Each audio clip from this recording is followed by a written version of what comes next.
Aceh telah menjalin hubungan dengan dunia Arab. Telah terjalin hubungan 7.000 tahun sebelum Masehi. Hubungan emosional tersebut terjalin dengan berbagai kerajaan-kerajaan yang berada di Aceh kala itu.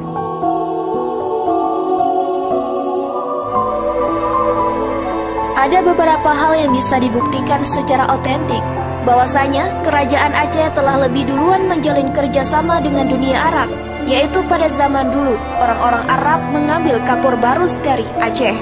Begitu juga dengan adanya peninggalan kayu manis, minyak nilam, dan ganja.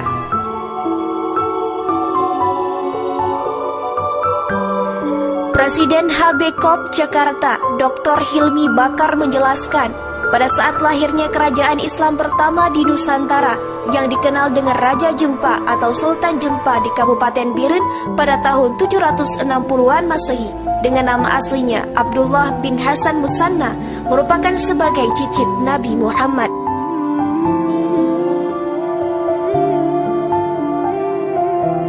Tidak lama kemudian, maka lahirlah kerajaan Perla, maka selalu berhubungan dinamis dengan dunia Arab. Pada kala itu, hubungan kerajaan Perla dengan Arab merupakan hubungan politik yang kuat. Pada saat itu, semua pusat-pusat politik Islam disebut sebagai khalifah dan pusatnya berada di Damaskus, Suriah. Namun, pusatnya yang pertama berada di Madinah pada zaman sahabat Rasulullah. Setelah di Damaskus, kemudian pusat khalifahnya berpindah ke Baghdad. Maka kala itu, ada 100 orang khalifah yang berasal dari Baghdad dikirim ke kerajaan Perlak untuk memperkuat syiar Islam di Nusantara.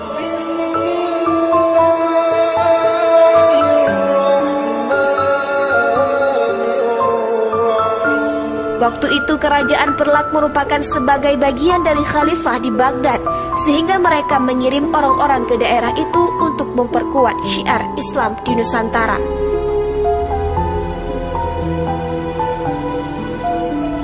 Khalifah yang dikirim ke kerajaan Perlak tersebut terdiri dari berbagai ahli. Ada yang dari ahli ilmu pemerintah, politik, perang, pertanian, kelautan, dan berbagai disiplin ilmu lainnya. 100 orang khalifah itu dikirim pada tahun 840 Masehi. Kemudian hubungan dengan dunia Arab berlanjut kembali pada zaman Samudra Pasai. Ada hal yang perlu dicatat pada masa kerajaan ini. Pada tahun 1858 Masehi, Baghdad hancur akibat perang.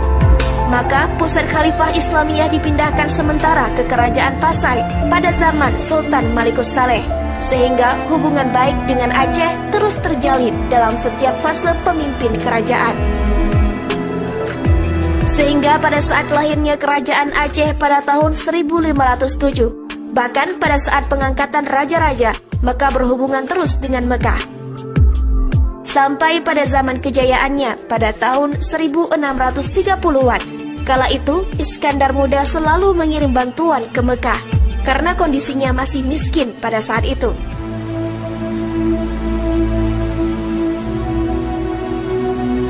Setiap tahun, kerajaan Iskandar Muda mengirimkan 200 kg emas ke Mekah.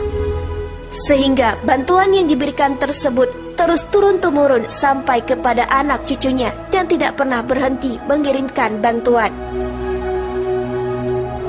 Bahkan, pada tahun 1800 salah seorang warga Arab mewakafkan hartanya kepada kerajaan Aceh.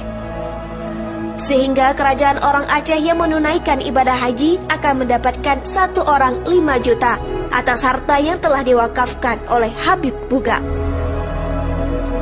Awalnya, wakaf Habib Buga merupakan dari sebidang tanah telah menjadi berbagai aset.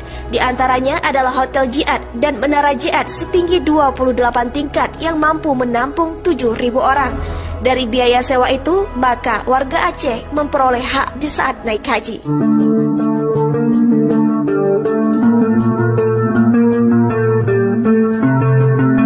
Bukan hanya itu saja, bahkan banyak tokoh-tokoh Aceh yang menjadi ulama di Saudi Arabia seperti Abdul Rauf Al-Singkili, Syekh Hamzah Fansuri yang menjadi guru besar di Mekah, Syamsuddin Al-Sumatrani, tutur Dr. Hilmi Bakar. Mengapa Aceh sampai dikatakan sebagai daerah seram di Mekah? Karena segala fatwa yang ada di Nusantara maka boleh diputuskan di Aceh. Bahkan ada fatwa ulama Aceh yang tidak berani dibantah oleh dunia Arab, yaitu wanita boleh menjadi sultan. Maka dalam sejarah Aceh pernah dipimpin oleh seorang ratu.